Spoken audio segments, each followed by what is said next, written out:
La promesse. Un homme dont les doigts étaient rongés par la lèpre vivait de la vente de ses poulets. Chaque jour, il allait chercher des termites pour les nourrir.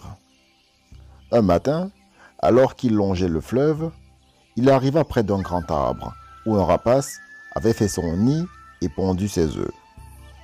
« Pourquoi ramasses-tu des termites ?» lui demanda l'oiseau. « J'élève des poulets, » répondit l'homme. « Les termites me servent à les engraisser. Je n'ai pas la possibilité de faire un autre travail, car mes doigts sont coupés. Accepterais-tu de protéger mes œufs si je te rendais tes doigts ?» demanda le rapace. « J'accepte, » dit l'homme, avec empressement. L'oiseau le saisit alors à l'aide de ses serres et l'emporta au ciel. Puis, il le laissa retomber. Lorsque l'homme se releva, il constata avec joie qu'il avait retrouvé ses doigts. « J'ai le pouvoir de te donner tout ce que tu désires, » déclara le rapace. « Que souhaites-tu donc ?»« Des femmes, » dit l'homme. L'oiseau s'envola et revint avec 10 femmes, dont il lui fit présent. « Que veux-tu encore ?»« Plusieurs chevaux, » répondit l'homme. Le rapace s'envola encore et rapporta 20 chevaux racés. L'homme demanda aussi de l'or et des paysans pour cultiver ses champs. L'oiseau lui accorda tout ce qu'il voulait, et il fit de lui un roi puissant. « J'espère, » dit le rapace, « que tu te souviendras de tout ce que je t'ai donné. En échange, tu m'as promis de protéger mes œufs. Tiens ta promesse et veille bien sur eux. » Chaque matin, l'homme allait s'asseoir sous l'arbre où l'oiseau avait fait son nid. Comme il était devenu roi, des griots l'accompagnaient et faisaient de leur mieux pour le divertir. En fin de journée, il les récompensait en offrant à chacun le présent de son choix. Les griots choisissaient généralement quelques pièces d'or ou parfois une vache. Mais un soir, l'un d'eux exigea les œufs du rapace dont le roi avait la garde. « C'est impossible, » déclara le souverain. « Choisis autre chose. »« Ce sont ces œufs que je veux, » dit le griot. « Non, » reprit le roi. Alors, tous ceux qui étaient présents protestèrent. Les vieux sages déclarèrent que si le griot maintenait sa demande, il faudrait couper l'arbre et lui donner les œufs. « J'interdis qu'on y touche, » s'écria le roi. Pourtant, malgré son interdiction, les griots armés de haches commencèrent à couper l'arbre très tôt le lendemain, pendant que le roi dormait encore. Le rapace était déjà parti chasser. Il entendit les coups de hache et retourna rapidement vers son nid. Il arriva au moment où l'arbre s'abattait, brisant les œufs dans sa chute. Fou de rage, l'oiseau se rendit chez le roi, qui venait de se lever. Il le saisit à l'aide de ses serres et l'emporta. Arrivé à l'endroit où il l'avait laissé tomber la première fois, il le lâcha de nouveau. Lorsqu'il se releva, l'homme s'aperçut que ses doigts étaient comme par le passé, rongés par la lèpre. « Tu ne retrouveras jamais ni tes doigts, ni les biens que je t'avais donnés, » dit l'oiseau, « car tu n'as pas su tenir ta promesse. »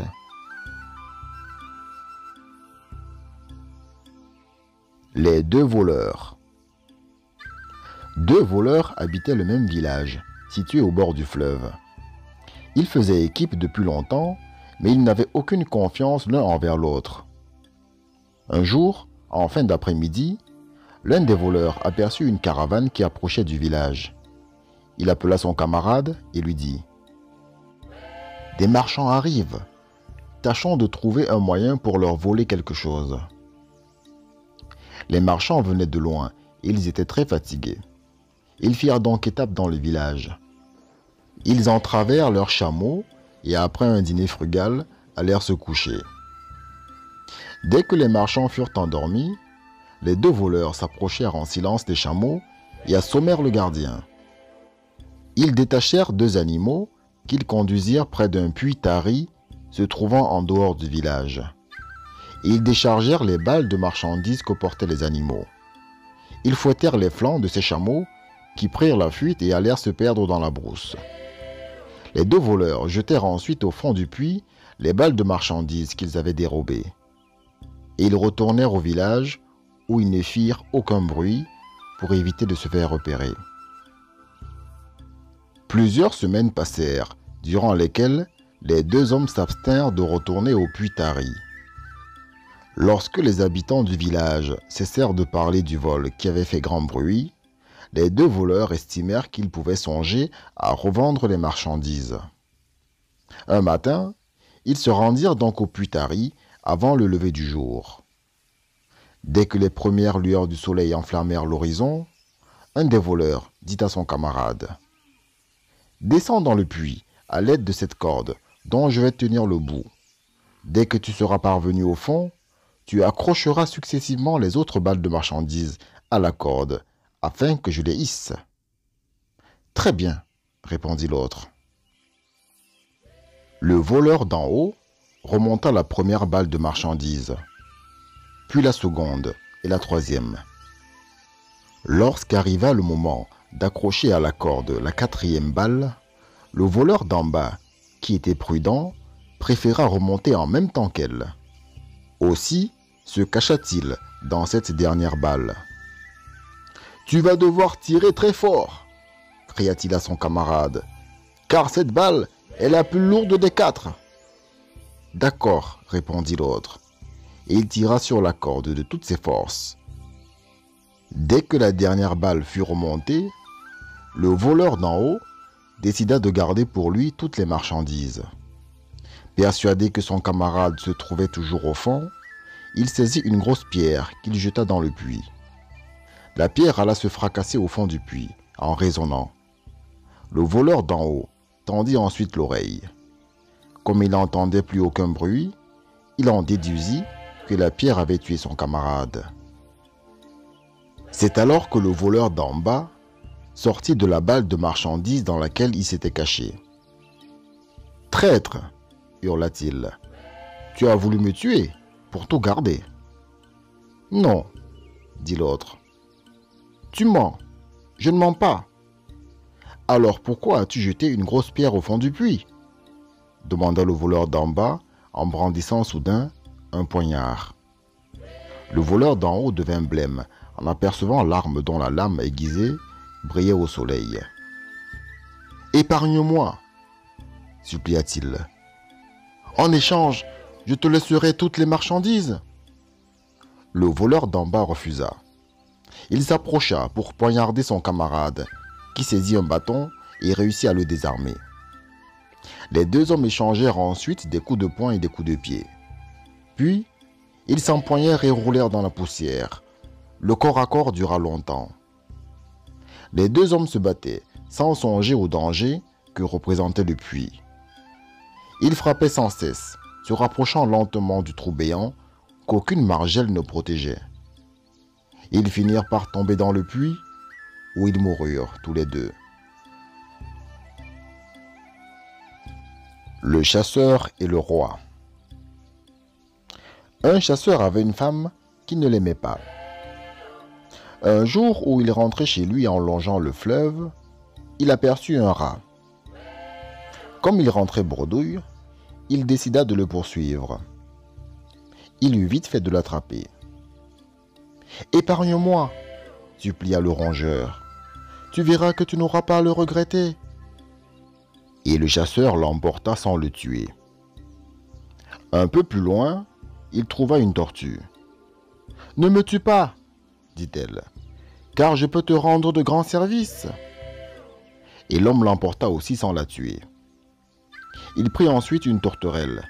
« Laisse-moi la vie sauve, » dit l'oiseau, « et je te révélerai le secret de certaines plantes. » Et le chasseur l'emporta sans la tuer. Il arriva chez lui au crépuscule. Il entra dans sa case, bien décidé à en savoir plus sur les promesses faites par les animaux qu'il rapportait. « Je vous ai laissé en vie, » leur dit-il. « Que m'offrez-vous en échange ? » « Je te montrerai comment t'introduire dans la maison de ton choix, sans que nul ne te voie, » déclara le rat. « Je transporterai sur ma carapace toutes les charges que tu voudras, » poursuivit la tortue. Quant à moi, dit la tourterelle, je te donnerai plusieurs plantes qui guérissent les piqûres de scorpions ou de serpents. La nuit même, le chasseur décida de s'introduire dans le palais du roi. Grâce au rat, il y parvint sans aucune difficulté. Il prit une grosse partie du trésor royal qu'il chargea sur la carapace de la tortue. Et celle-ci transporta tout jusqu'à sa case. Le lendemain, le chasseur organisa une grande fête à laquelle il convia tous les habitants de son village. Comme sa femme insistait pour savoir d'où provenait cette soudaine richesse, il finit par lui en révéler l'origine. Elle informa le roi. Celui-ci envoya immédiatement ses soldats pour arrêter le chasseur, qui fut roué de coups et jeté en prison. Or, quelques jours plus tard, un scorpion piqua une des femmes du roi. Elle eut une forte fièvre contre laquelle les remèdes des guérisseurs se révélèrent impuissants. Lorsqu'il apprit la nouvelle, le chasseur déclara à ses geôliers qu'il possédait le moyen de la guérir. Il fut conduit devant le roi. Bien qu'il doutât des talents du chasseur en matière de médecine, celui-ci décida de l'interroger. « Connais-tu réellement un remède qui guérisse les piqûres de scorpions ?» demanda le souverain. « Tout à fait, » répondit le chasseur. « Quel est ce remède ?»« Eh bien, pour le préparer, j'ai besoin de la cervelle d'une dénonciatrice. » Les soldats du roi allèrent chercher la femme du chasseur, qui fut rapidement décapitée. Le chasseur demanda ensuite à s'isoler pour préparer le remède. Dès qu'il fut seul, il appela la tourterelle. « J'ai besoin des plantes que tu m'as promises, » lui dit-il. « D'accord, » répondit l'oiseau. La tourterelle vola à tire-d'aile et rapporta rapidement plusieurs plantes. Le chasseur fit bouillir de l'eau, y jeta les plantes et laissa infuser quelques minutes. La femme du roi but la décoction et elle fut guérie. Le souverain intégra alors le chasseur à l'équipe des guérisseurs du palais. La légende dit que dans ce royaume, nul ne revint jamais dénoncer au roi qui que ce fût.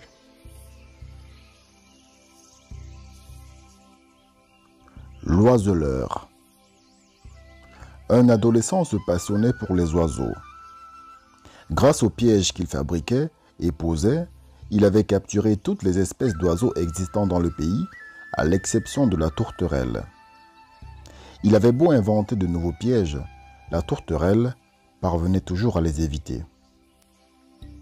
L'oiseleur décida un jour d'utiliser de la glu.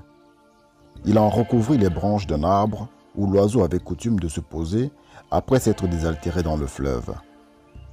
La tourterelle ne se méfia pas et se fit prendre. Le garçon grimpa dans l'arbre et saisit avec satisfaction l'oiseau qu'il poursuivait depuis si longtemps.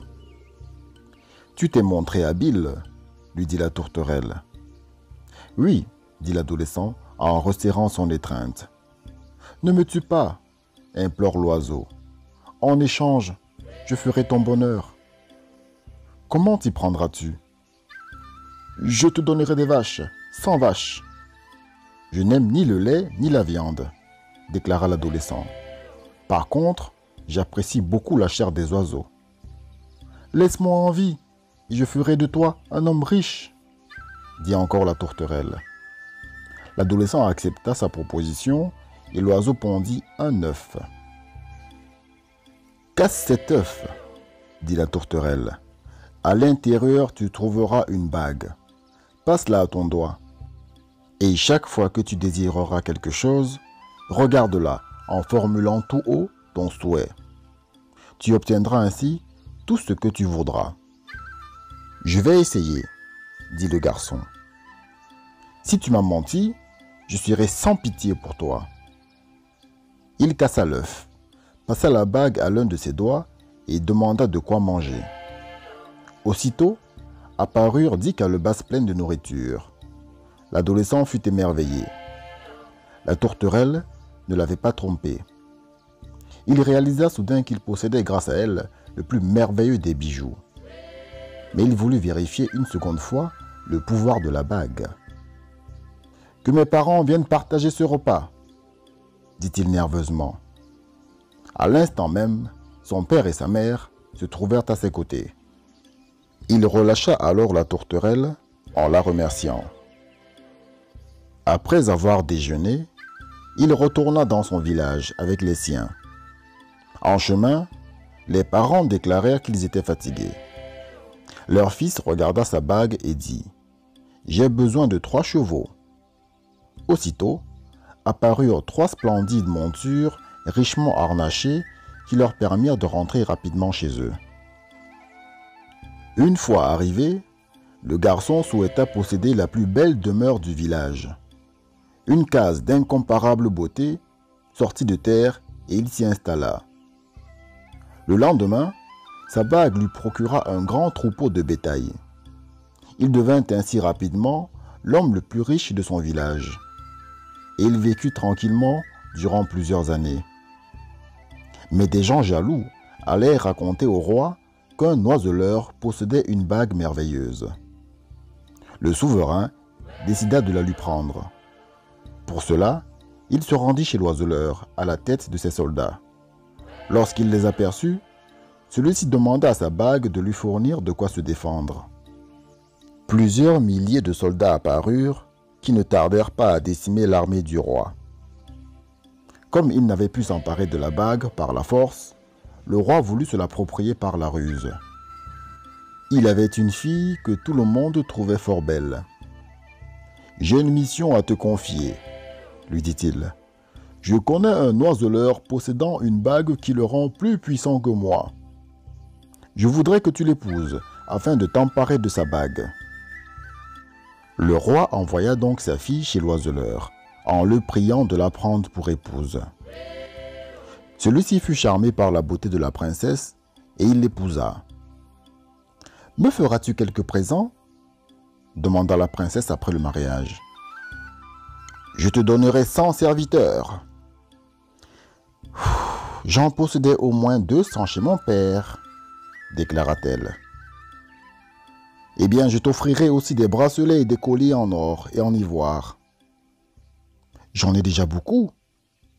Mais que souhaites-tu donc ?»« Je n'ai aucune bague, » dit la princesse. « Je t'en offrirai autant que tu voudras.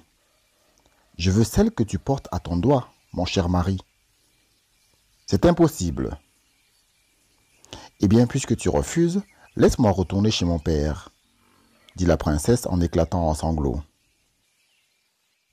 L'oiseleur fit tout ce qu'il put pour la consoler, mais en vain. Elle n'accepta de se calmer que lorsqu'il lui eut remis sa bague. « Comment fait-on pour s'en servir ?»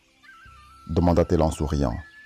« Il suffit de formuler ton souhait à haute voix pour qu'il soit immédiatement exaucé. »« Bague !» dit alors la princesse.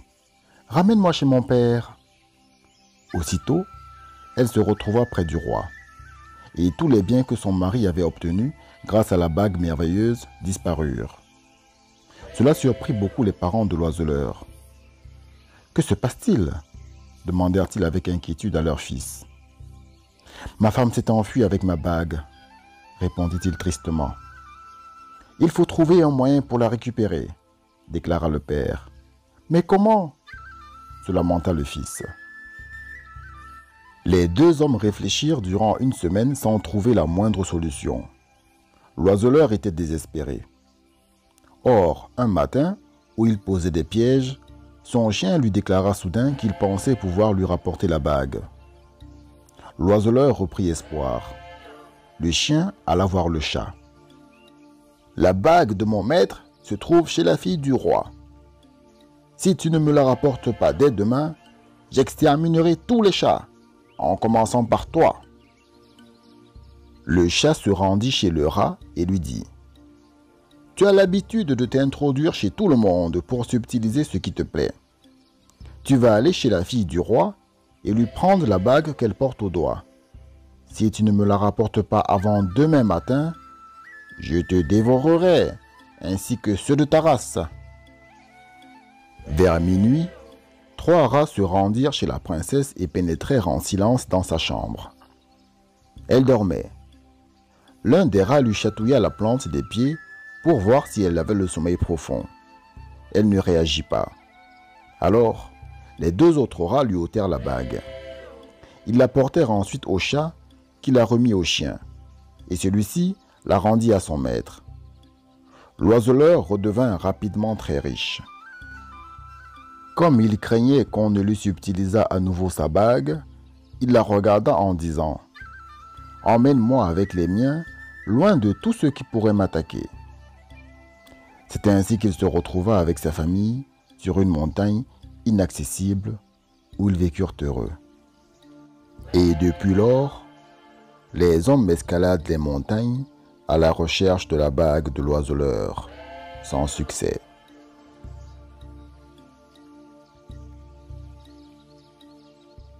Les animaux reconnaissants. Un jour, une colonie de singes entra dans un champ appartenant à un jeune paysan. Celui-ci arriva au moment où les animaux commençaient à déraciner les plants d'arachides et à en manger les graines. Le paysan portait un fusil. Il l'épaula, décidé à tuer les singes avant qu'ils aient entièrement saccagé son champ. Puis il se ravisa et s'abstint de tirer. « Ces animaux, dit-il, appartiennent à Dieu, et ils ne mangeraient pas mes arachides s'ils n'avaient pas faim. » Le paysan laissa la vie sauve aux singes et rentra chez lui. La nuit suivante, les fourmis s'attaquèrent aux mil qu'il gardait en réserve dans un sac, et elles en emportèrent tout le contenu. Lorsqu'il s'en aperçut, le paysan prit de la paille et alla la disposer sur la fourmilière afin d'y mettre le feu. Mais il finit par renoncer à son projet. « Ces insectes appartiennent à Dieu, dit-il, et il n'aurait pas emporté mon mil s'il n'avait pas eu faim. » Le paysan ne brûla donc pas les fourmis. Quelques jours après, il se trouvait près du fleuve lorsqu'il entendit mugir une de ses vaches. La malheureuse venait d'être attaquée par un crocodile alors qu'elle s'abreuvait. Le paysan prit son fusil et s'approcha pour tuer le crocodile, mais il ne tira pas. « Cet animal appartient à Dieu. Il ne mangerait pas ma vache s'il n'avait pas faim. » Et le paysan ne tua pas le crocodile. Une semaine après, il entendit du bruit dans son poulailler. Il sortit et aperçut un serpent qui venait d'avaler un de ses poussins. Il prit un bâton et s'approcha pour le tuer, mais il y renonça. « Cet animal appartient à Dieu, et il n'aurait pas avalé un de mes poussins s'il n'avait pas eu faim. » Le paysan laissa donc le serpent en vie. Or, cet homme avait un ennemi qui était très lié au roi. Un matin, décidé à se venger, ce dernier se rendit au palais royal. Il se plaignit du paysan et inventa plusieurs histoires qu'il raconta longuement au souverain. Il mentait avec un tel aplomb et se posait si bien en victime que le roi fut bientôt convaincu de la culpabilité du paysan. Ce dernier convoqua alors le paysan et le condamna à 4 épreuves. La première consistait à cueillir tous les fruits d'un immense baobab qui se trouvait devant le palais royal. La deuxième, à séparer des grains de mil de grains de sable. Le paysan devait ensuite retrouver une bague qu'une des femmes du roi avait perdue en se baignant dans le fleuve. Pour réussir la dernière épreuve, il lui fallait tuer un buffle en le regardant fixement. « Je te donne une journée pour chaque épreuve, » déclara le souverain. « Si tu ne réussis pas chacune d'elles, tu seras condamné à mort. » Le malheureux paysan n'avait pas le choix. Il s'approcha du baobab, mais il lui fut impossible d'y grimper tant l'arbre était grand. « Les branches de ce baobab sont inaccessibles, » protesta-t-il. « Tu dois cueillir tous les fruits de cet arbre, si tu ne veux pas mourir, » dit le roi avec fermeté. « Tu as jusqu'à demain. » Plutôt que de tenter l'impossible, le paysan préféra se rendre une dernière fois dans son champ, car il était persuadé qu'il ne lui restait que peu de temps à vivre. En chemin, il rencontra le plus vieux des singes qui avait dévasté son champ. « Pourquoi es-tu aussi triste ?» lui demanda l'animal en le dévisageant. « Eh bien, un ignoble individu, qui est l'ami du roi, a décidé ma perte, » répondit l'homme avant de raconter ce qui lui arrivait. « Calme-toi, » dit le singe. « Je n'ai pas oublié le jour où tu nous as laissé la vie sauve alors que nous venions de saccager ton champ. Aussi nous allons t'aider. » Le lendemain, avant le lever du soleil, les singes grimpèrent dans le baobab et cueillirent tous les fruits qu'ils portaient. C'est grâce à eux que le paysan put réussir la première épreuve. Mais il n'était pas tiré d'affaire pour autant. Restaient 3 épreuves. Le matin du 2e jour, l'ennemi du paysan fut chargé de préparer 3 grandes calebasses de mil qu'il mélangea à 3 grandes calebasses de sable. Le paysan devait trier le mélange avant le lendemain. Il n'avait aucune chance de réussir, car le temps qui lui était accordé était trop court. Aussi sanglotait-il tristement. C'est alors que la reine des fourmis l'entendit. « Pourquoi pleures-tu ainsi ?» questionna-t-elle. « Il m'est arrivé malheur, » répondit le paysan avant de lui raconter sa mésaventure. « Ne t'inquiète pas, » dit la fourmi. « Je n'ai pas oublié le jour où tu as renoncé à brûler ma fourmilière, bien que nous eussions volé ton mil. Je vais t'aider. » Sous la direction de leur reine, les fourmis se mirent rapidement à l'ouvrage et travaillèrent sans arrêt toute l'après-midi et toute la nuit. Au petit jour, elles avaient séparé les grains de mil des grains de sable. Grâce à elles, le paysan réussit la 2e épreuve. Le 3e jour, il devait retrouver une bague dans le fleuve. Comment y parvenir alors qu'il ne savait même pas nager? Il s'était assis sur une pierre et regardait couler le fleuve en songeant à l'injustice dont il était victime. Totalement désemparé, il ne put contenir ses larmes. Mais soudain, un crocodile s'approcha de la rive où il se trouvait. « Je vois que tu es triste, » lui dit le crocodile. « Oui, » répondit l'homme. « Je dois retrouver une bague qu'une des femmes du roi a perdue dans le fleuve.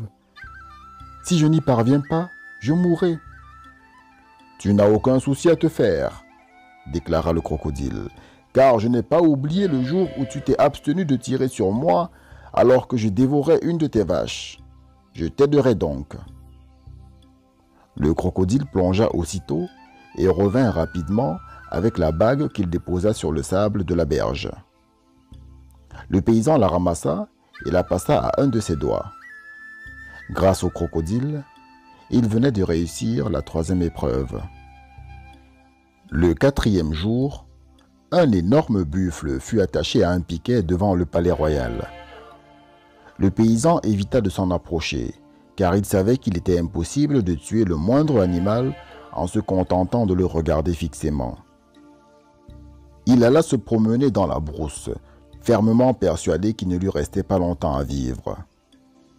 En revoyant les lieux où il avait passé toute sa jeunesse, il se mit à nouveau à pleurer. « Que t'arrive-t-il » lui demanda un serpent. « Le roi m'a imposé de tuer un buffle en le regardant, » répondit le paysan. « Si l'animal ne meurt pas, c'est moi qu'il tuera. »« Je n'ai pas oublié le jour où tu m'as épargné alors que je venais d'avaler un de tes poussins, » dit le serpent. « Je suis le seul à pouvoir t'aider. Emmène-moi à l'endroit où se trouve le buffle.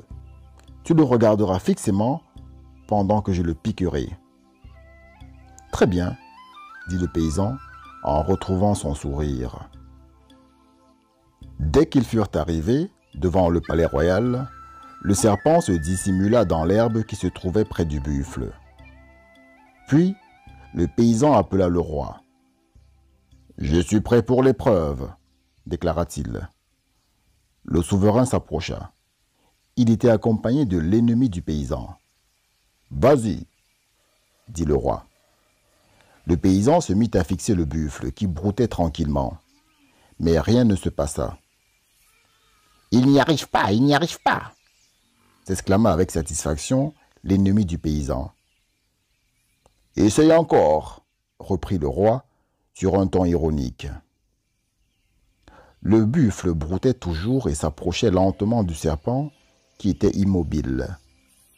Le paysan fixa à nouveau l'animal. Soudain, le serpent le piqua au museau. Le buffle ne tarda pas à chanceler sur ses pattes, et il tomba lourdement dans l'herbe. Le souverain en resta muet d'admiration. « Comment est-ce possible ?» grogna avec colère l'ennemi du paysan. Il bondit sans attendre vers le buffle pour voir s'il était vraiment mort. Dans sa précipitation, il marcha sur le serpent qui le piqua au pied, et il mourut à son tour. Persuadé que le paysan possédait le pouvoir de faire mourir les hommes et les animaux grâce à son seul regard, le roi se mit à trembler d'inquiétude. « Épargne-moi » supplia-t-il. Le paysan se contenta de sourire. Il retourna ensuite dans sa case en songeant à tous les animaux qu'il avait aidés. Sans l'aide de ces animaux reconnaissants, il ne serait plus de ce monde. Le paysan vécut heureux, et nul homme n'osa jamais plus s'en prendre à lui.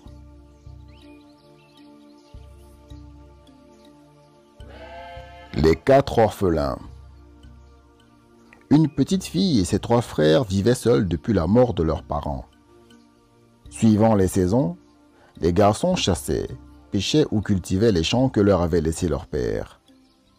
La petite fille nettoyait la case et cuisinait la nourriture amenée par ses frères.